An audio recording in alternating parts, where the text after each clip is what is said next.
Welcome back to another toolbox oil change. In this video, we're changing the oil on a 2004 Toyota Corolla. First things first, we're going to go ahead and get the car jacked up. Here's the front jacking point according to the owner's manual, and this is where I placed my jack stands. Do whatever you feel comfortable with, but always make sure you have a safe and sturdy setup before working under the car. So there, we went ahead and removed the oil filler cap. And that's going to give us a smooth flow of oil once we take out the drain bolt here. And it's going to be a 14mm socket, so go ahead and get that loosened up. Make sure you got your oil catch pan positioned underneath it with some paper sacks or some cardboard to catch any oil that might spill out.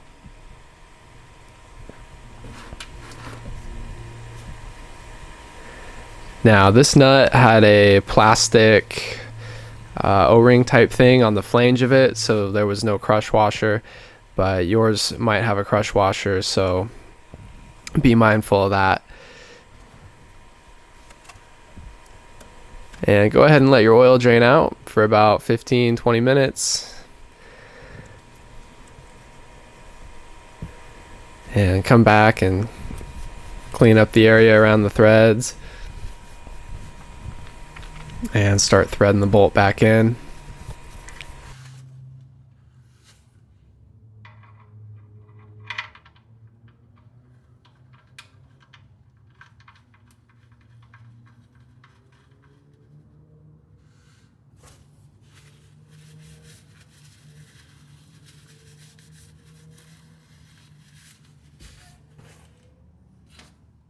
If you're using a torque wrench, you'll want to use right around 20 foot-pounds. This is a pretty fragile oil pan, I would say. It almost feels like plastic when you tap on it, so I'd make sure not to go too tight. And here's a look at the oil filter. It's actually located pretty well on this car. It's not too much of a pain to get to. And there's also a little plastic splash shield in front of it, which on this car was just held in by zip ties.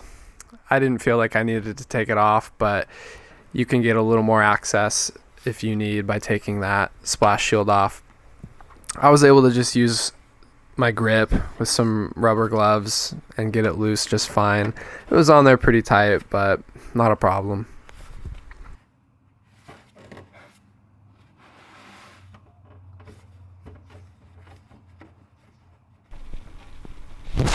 So go ahead and let it drain out there. It's not too big of an oil filter, but still worth letting it drain for about 30 seconds so that you don't get more oil on you than is necessary. And of course, have that catch pan underneath.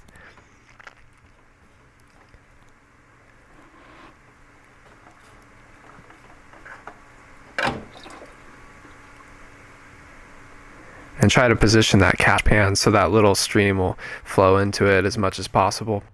So we used the GTX Magnatech 5W30, which you can get at Walmart for 20 bucks, and then the SuperTech filter was just under $3 at Walmart. So 23 bucks for a pretty solid oil change. That's a good deal. If it were my vehicle personally, I might go get the Napa Gold oil filters, which I think are around 7 or 8 bucks for this car, or try to get the OEM Toyota one. But it was my brother's car and he wanted to do it on a bit of a budget, so this is a good option. And then go ahead and thread on that new oil filter. Getting it on there with just a solid grip should be good enough.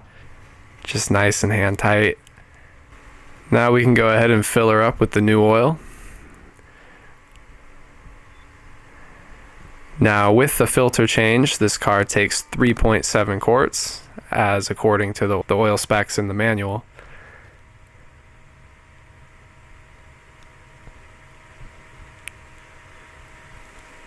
And as always, go ahead and check your dipstick. It's hard to see with the angle and the lighting, but we were just about between that low and full mark, about 2/3 the way towards the full mark. And go ahead and start up your car and make sure everything sounds good and that oil light goes off after a second or two. And if everything checks out, sounds good, no leaks, then you should be good to go.